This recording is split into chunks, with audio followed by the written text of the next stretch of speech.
point would you? I do remember you now. Yeah. I had Chris Johnson. Yeah. I had, and the week before I had Fitzgerald, I had Phillip Rivers, and I was trying to get second place, this and that. Anyway, here's the thing. At what point, if Johnson keeps holding out into this preseason, or it looks like he could go into the season, which they're saying they're far apart and he's not going to play, then would you make Calvin Johnson my keeper pick? Take it. I'm going to be drafting. Mark's going to make it easy for you. I was going to say I'm going to be picking 11th out of 12 teams, so I'm going to have the 11th pick, and I finished second, so I'm picking next to last. It's a wraparound, so I'll have 11th, and then I'll have the 14th pick.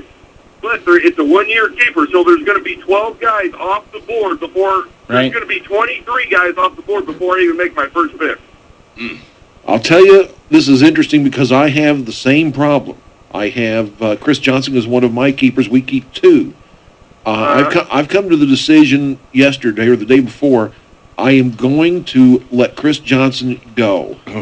And I'm keeping another player, which I haven't decided upon yet. I can't take a chance that he goes the whole preseason and doesn't sign. Then finally he signs with about 3 days to go with no camp. Whenever that happens, inevitably, that player plays about 2 weeks, gets hurt, comes back, and has a horrible season. I can't afford that. He may come back and rush for 1,500 yards.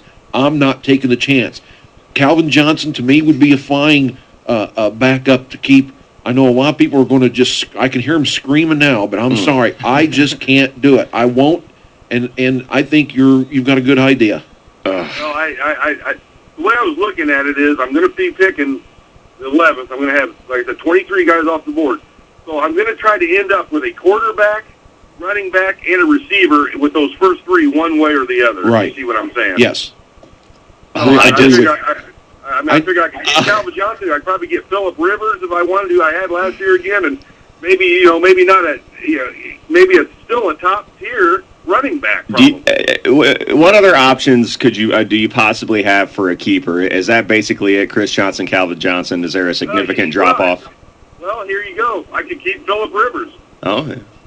What? I could keep Rivers to start with the quarterback, but I think I could get Rivers with either one of those next two picks. Yeah, and you could get someone who will score just as much as Rivers, at least pretty much later in the draft. That's not a guy that you would necessarily want to spend a first-round draft pick on. Which, if you kept him, if you keep a guy, that's essentially what you're doing. You're making that guy your number one pick. Yeah. So you think about it like that. If Phil Rivers would be a guy you would pick in the first round, then yeah. But Chris Johnson and Calvin Johnson, I think, are both. Are you in a point per reception league? No, it's not a PPR league. It's non-PPR. It's touchdowns are worth a lot. Of course, we get 1 point for every 25 yards. Right. How many points do quarterbacks get for touchdown passes? 3. Okay. Yeah. See, listen. Keep Chris Johnson unless he doesn't play football. That's the way the draft is tonight. The way the scoring setup, the draft is tonight. Then I'm keeping Chris Johnson because I feel like he's coming back. It might be a little bit later. You got to hope he doesn't get injured. But the way your scoring system is set up, Calvin Johnson's not worth the first round pick. Caller, now I'll backtrack on that. Since it's not PPR, I agree with Eric. It'd be tough to keep Calvin Johnson now since it's not PPR. Hang on to Chris Johnson and pray heavily. He's going to play. Don't sweat it too hard. They're going to. Oh, sure. They'll get it. They'll get it together. He's going to come play.